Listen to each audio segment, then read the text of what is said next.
السلام عليكم ورحمة الله تعالى وبركاته. نتمنى تكونوا بخير وعلى خير، ومرحبا بكم في قناتي وقناتكم كويزين الولود. كيف ما شفتوا اليوم غادي نديرو لا تارت او زاموند. هذه اون تارت او زاموند فريمون اكسيبسيونيل، شي حاجه اللي لذيذه وخفيفه وهشيشه، ومني كتاكلها كتحس بداك لاباغاي ديالها اون ديري اون موس او زاموند. تذوب في الفم، واللذه ما نقول لكمش عليها، فريمون اسيي. هذه اللي جربها يرد عليا، لان شي حاجه اللي فريمون واو. انا تندير واحد لا طارطو زاموند اوترومون على هاد لا غوسيت اللي حطيت لكم اليوم.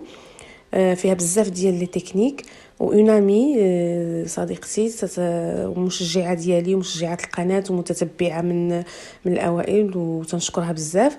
هي اللي عطاتني لا غوسيت وقالت لي هذه فيها موان دو تكنيك. افكتيفمون جربتها وعجبتني، وقلت علاش ما نتقاسمهاش مع المتتبعين والمتتبعات ديالي. ومرحبا بكم. نبداو بالمقادير، بسم الله. عندنا هنايا 300 غرام دو فارين، ونص خنيشه ديال الخميره الكيماويه. عندنا 150 غرام د الزبده، 125 غرام ديال سكر غلاس، عندنا بيضه، عندنا شويه قريصه الملح، واحد المعلقه صغيره ديال لا فاني. هادشي بو العجين. ندوزو لاباغاي ولا اللي غنعمرو به. عندنا 250 غرام د اللوز بقشور وما محمر ما والو. عندنا 250 غرام ديال الزبده، 200 غرام د السنيده، 4 البيضات، 3 معالق كبار الفورس ديال الفارينه، ولوز افيلي ولوز كونكاسي الزواق هادوك فاكولتاتيف، وعندنا مليحه وفاني. نبداو على بركه الله. اول شيء غنصايبوا لاباط. كنحطوا الزبده، كنزيدوا عليها قريصه الملح، كنزيدوا فاني بيان سور، جيد واحد معلقه صغيره كوير كافي. كنخدموا غير شويه، غير نطلقوا ديك الزبيده غير شويه. بالنسبه للناس حيت كيسولوني بعض الاخوات عندهم ترموميكس، يعجنوا العجينه ديال الصابل ديال هذه بحال الصابلي اللي عندنا في الترموميكس اللي عندنا في الغوسيت كلي، نفس الطريقه. كنزيدوا السكر غلاس،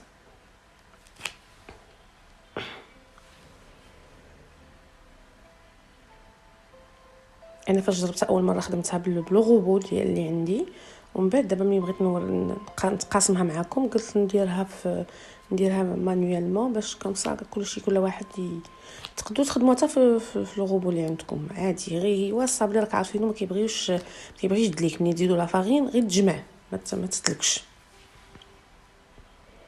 نكملوا هذا السكر ديالنا، السكر غلاس، كنخدموه حتى تيولي لي بحال اون بوماد ليجير وصافي.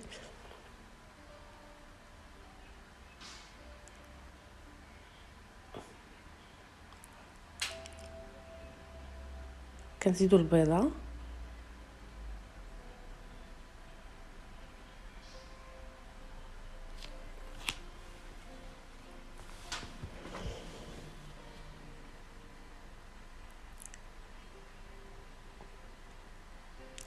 هاد لاباط هادي راها هشيشه ولذيذه. هاد الكميه هادي كدير ليا جوج كما شفتوا في الاول، دارت لي جوج.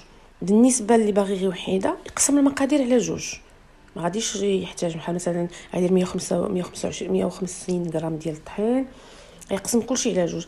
نزيدو دابا الطحين بشويه على مراحل باش يتخلط لينا مزيان.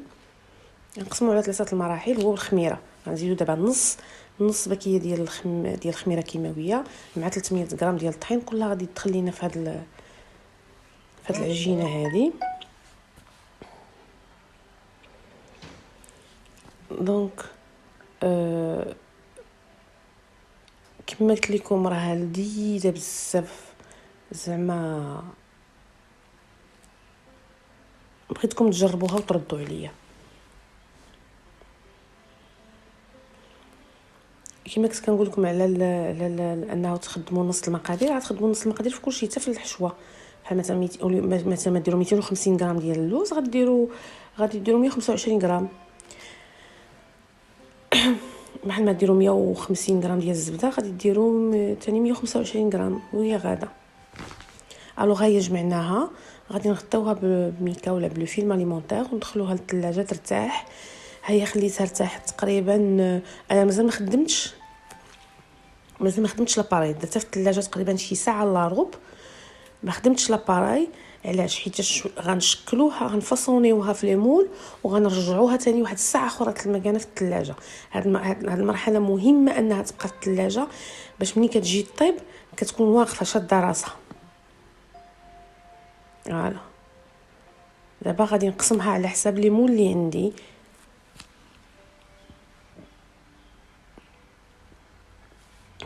هذه راه كدير وحده كبيره اولا جوج متوسطين كما قلت لكم. اللي بغاها صغير متوسطه يقسم المقادير على جوج. فوالا انا غادي ندير بار كبر من بار لان عندي مول كبر من مول.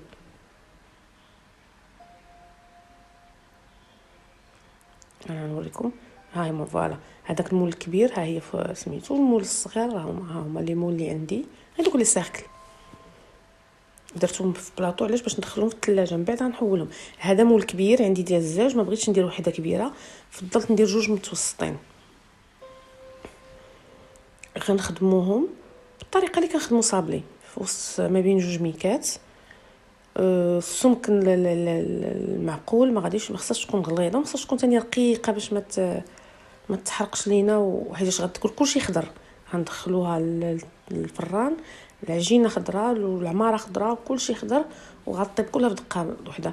هادشي قلت لكم ما فيهاش بزاف ديال لي تكنيك.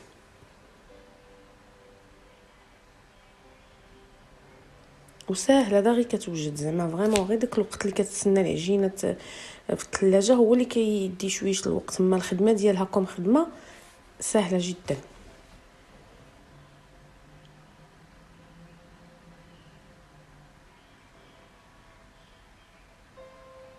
ممكن تنطلقوها. غادي نجيبو مول الاولاني،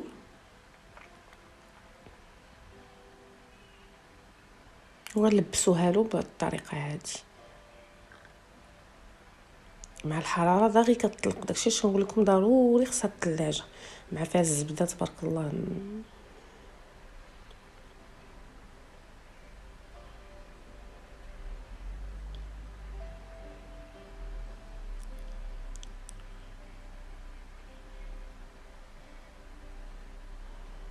من بعد ما فاصونيتها ها هي درتها في لبستها المول.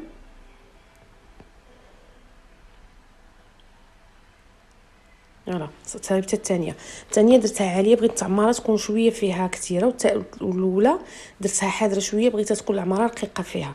هنا تتحكموا نتوما في هاد المسائل هذه، اللي بغى شي حاجه كيديرها.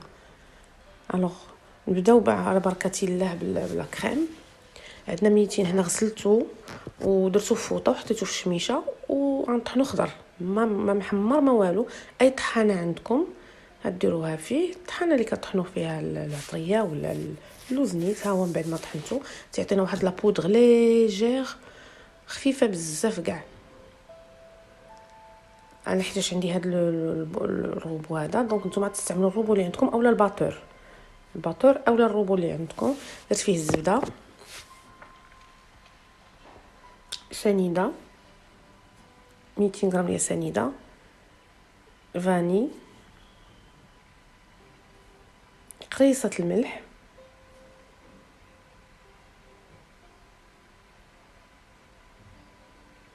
وكيتخدم.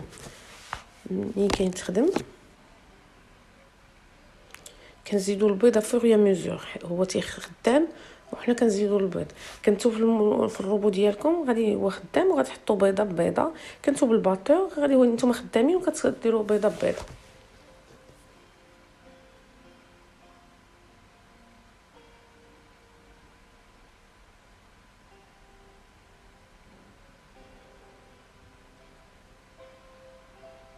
كتعطينا واحد لاموس خفيفه ولذيذه.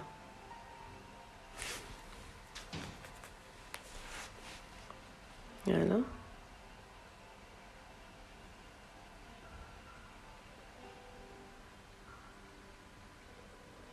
هي دي. من بعد غادي نزيدو عليها شتو لا تكستور ديالها. سمحوا لي كنصور بيد وكنخدم بيد، داكشي اش كيجي. فوالا خفيفه. هذا وعاد نزيدو عليها دابا اللوز اللي طحنا بيان سور خضر ونخليوها تخدم. بوي غنزيدو عليها دوك 3 المعالق ديال الطحين مع ديك نص خنشه اللي بقات ديال الخميره اللي حلينا باش درنا نصها في العجينه ونصها الاخر غنديروه هنايا.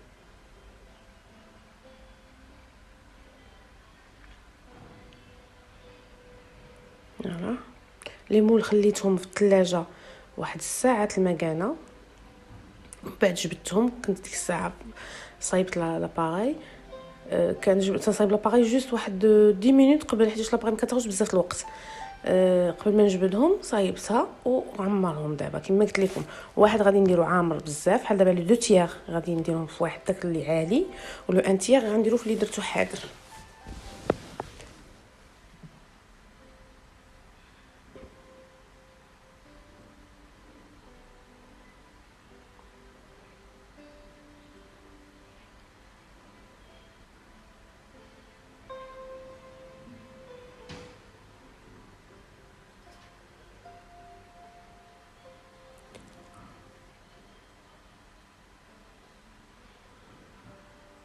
نقادو لهم الوجه مزيان وندوزو للتزيين. انا درت عندي هنا اللوز كونكاسي. هاد تقدروا تكتفيو غير باللوز كونكاسي، ما ديروش الايفيلي، اولا تكتفيو بالايفيلي ما ديروش الكونكاسي، اولا ما ديروش كاع، تخرجوها وديروا عليها شويه ديال السكر كلاص. تيبقى لكم الاختيار هنا وشنو اللي متوفر عندكم في البيت.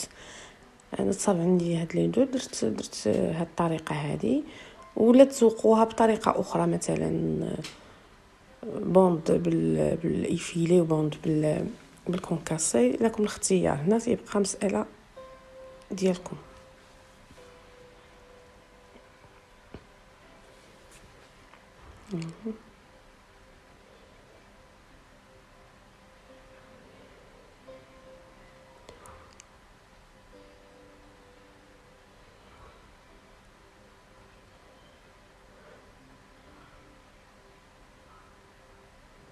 كندير اللوز، درت اللوز ايفيلي من الجناب.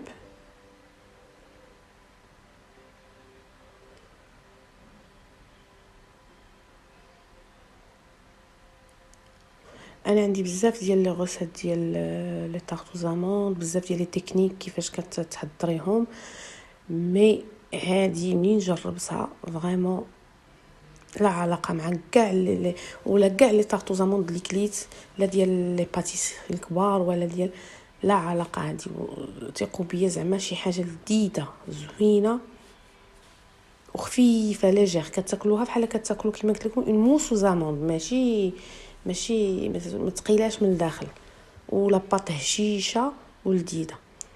فوالا كنفينيهم شويه وكندخلوهم يطيبوا كلهم في دقه واحده، وها النتيجه هي. من بعد ما درت عليهم شويه ديال السكر كلاص من برا، وهذه درت العكس، درت السكر كلاص من الداخل وخليت الايفيلي هو اللي ماري. ها نتوما شوفوا النتيجه منين تنحلها،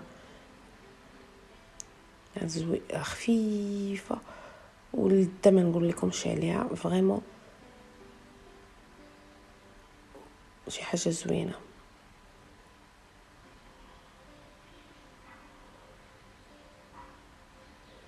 يلا